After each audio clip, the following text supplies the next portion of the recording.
আর aunty কান্না করবেন না, আসলে কার ভাগ্য কি হয়। ছেলে মারা গেছে কিভাবে? ছেলে কাজে যায়, মারা গেছে 18 বছর ছাড়ার। কারেন্টের কাছে যায়, রাজমিস্ত্রির কাজে যায়। রাজমিস্ত্রির কাজে কি হয়েছিল? সেফটি ট্যাঙ্কের ভিতর পড়েছে, ভাবছিল না যে সেফটি ট্যাঙ্কের ভিতর গ্যাস হয়েছিল, গ্যাসে মারা গেছে। গ্যাসে মারা গেছে, তার মানে 6 মাস পরে এই আব্বা অ্যাক্সিডেন্ট করেছে, কারেন্টের কাজে যায়। আর এই মেয়েটারও তো মনে হয় মেয়েটা প্রতিবন্ধী মানুষ কয়, কিন্তু ডাক্তার দেখাচ্ছে, ডাক্তার কইছে যে হ্যাঁ কি হবে জানেনি। না সমস্যা নাই, বাড়ি বোধহয় পেয়ে গেছি। একটু আসেন তো আন্টি। আসসালামু আলাইকুম। কেমন আছেন? ভালো আছে। একটু আসেন, এদিকে আসেন। এটা কি আপনার মেয়ে? হ্যাঁ শুনলাম মেয়ে বাড়িতে হচ্ছে আঙ্কেলের হাত কাটা। হ্যাঁ। তো হাতটা কাটছিল কিভাবে যদি একটু বলতেন। হাতটা কাটেছিল, কারেন্টের কাজে যায়। কারেন্টের কাজে যায়। তারপরে আপনার ছেলে মেয়ে নাই? না, ছেলেও মারা গেছে। ছেলে মারা গেছে কিভাবে? ছেলে কাজে যায়, মারা গেছে 18 বছর ছাড়ার। কারেন্টের কাছে যায়, রাজমিস্ত্রির কাজে যায়। রাজমিস্ত্রির কাজে কি হয়েছিল? সেফটি ট্যাঙ্কের ভিতর পড়েছে, ভাবছিল না যে সেফটি ট্যাঙ্কের ভিতর গ্যাস হয়েছিল, গ্যাসে মারা গেছে। গ্যাসে মারা গেছে, তার মানে 6 মাস পরে এই আব্বা অ্যাক্সিডেন্ট করেছে, কারেন্টের কাজে যায়। আর এই মেয়েটারও তো মনে হয় মেয়েটা প্রতিবন্ধী মানুষ কয়, কিন্তু ডাক্তার দেখাচ্ছে, ডাক্তার কইছে যে হ্যাঁ কি হবে জানেনি। আসলে বাপ মায়ের মন তো মানে এগুলা দেখে যে এখানে হাত ফোটা, হাত ফোটায় যে এখানে দেখতেছি। আসলে মেয়েটার তো অবস্থা তেমন ভালো না। আবার শুনলাম আঙ্কেলেরও নাকি হাত কাটা, ছেলেটাও যুবক বয়সে মারা গেছে। এখন আপনার ফ্যামিলির এখন চালাই কে? আঙ্কেল?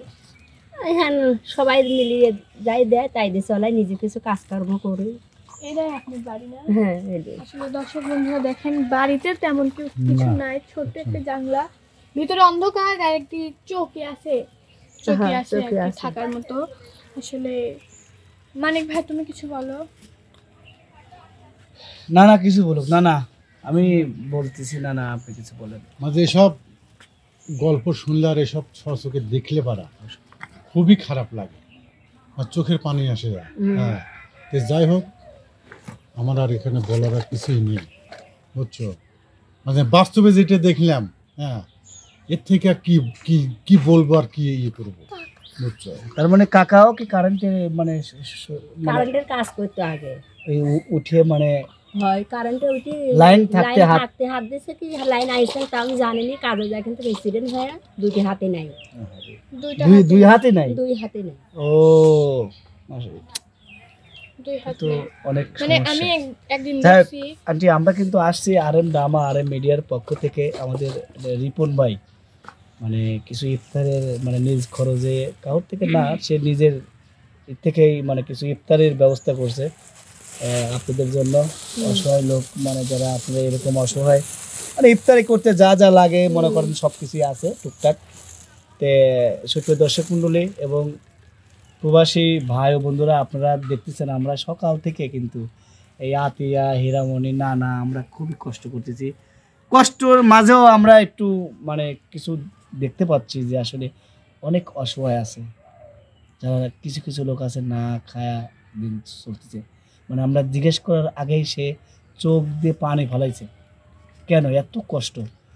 বেশি বেশি প্রবাসী ভাইরা আপনারা অনেক টাকা নষ্ট করেন, কত জায়গায় কী করেন টাকা। আমাদের এই ভিডিওগুলো আপনি দেখেন তাহলে অবশ্যই আপনারা আন্টি থাক, বুঝতে পারছি, এটা দেখতে পাচ্ছেন আসলে এগুলো কিন্তু মানে হুবহু বাস্তবের একটা কিছু কান্না। আমরাও মানে কি বলবো।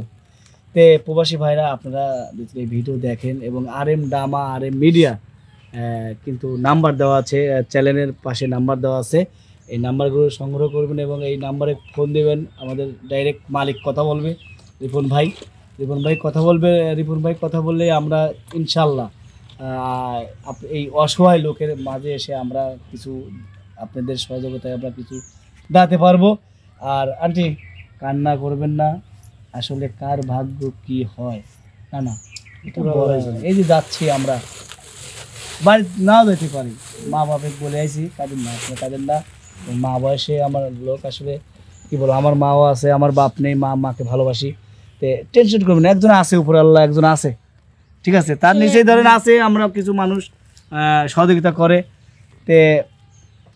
প্রবাসী ভাইদের বিশেষ অনুরোধ করে বলবো আমি যেহেতু আমাদের ভালোবেসে থাকেন, আমাদের মানে অনেক অনুষ্ঠান দেখেন, আমাদের অনেক ভালোবাসেন। এই যে অসহায় মায়ের মানে ভিডিও দেখে আপনারা আমাদের পাশে দাঁড়াবেন প্লিজ।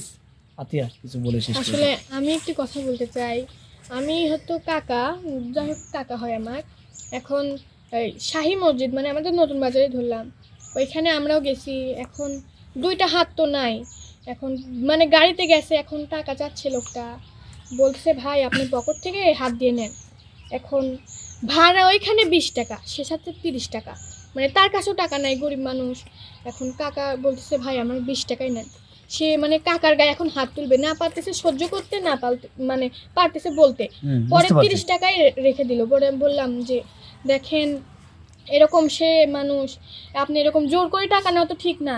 মানে কিছু কিছু লোক আছে যারা খারাপ হয় আর কি, মানে পকেট থেকে জোর করে টাকা নিচ্ছে, সে পারতেছে না বলতে, না পারতেছে সহ্য করতে।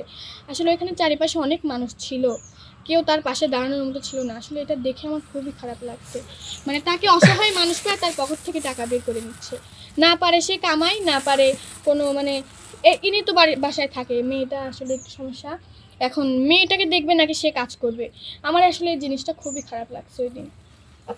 সুপ্রিয় দর্শক মণ্ডলী, আমরা কিন্তু এখন আপনাদের মাঝ থেকে নেব বিদায়। এই যে ভালো থাকবেন, সুস্থ থাকবেন, আল্লাহ হাফেজ।